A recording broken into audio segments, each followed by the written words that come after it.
C'è qualcosa che non quadra, c'è una strana situazione, tra drogati alcolizzati, più bastardi che imbranati, troppe lacrime versate sulle spalle di un amico, nei silenzi di un asfalto che un ragazzo seghiottito, è una corsa disperata, siamo freddi e distaccati, ma che stronza questa vita che ci scappa tra le dita, c'è bisogno di una svolta, di qualcuno che ci ascolta, di qualcosa che ci avverta, che una porta è ancora aperta.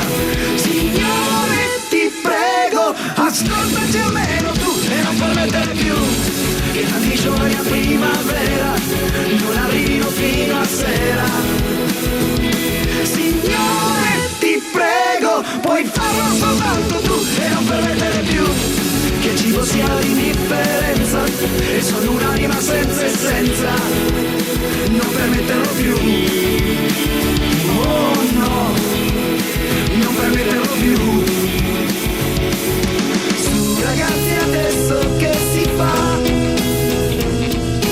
Questo è il dramma di una certa età, una cucca ed una sigaretta, ed il tempo passa un po' più in fretta. Io una mezza idea ce l'avrei,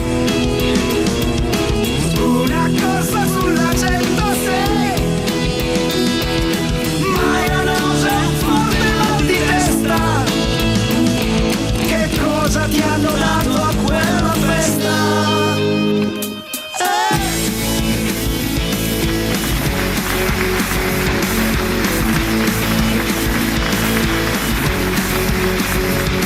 C'è qualcuno che ci marcia in questa strana situazione, c'è bisogno di una sosta e di un'attenta riflessione, troppe lacrime versate sulle spalle di un amico, ma il ragazzo che è volato qualcun altro l'ha aiutato, è una corsa disperata, siamo soli e circondati, ma che stronza questa vita che ci scappa fra le dita, siamo stanchi di stranezze, c'è bisogno di certezze, mai nessuno che ci avverta di una porta ancora aperta.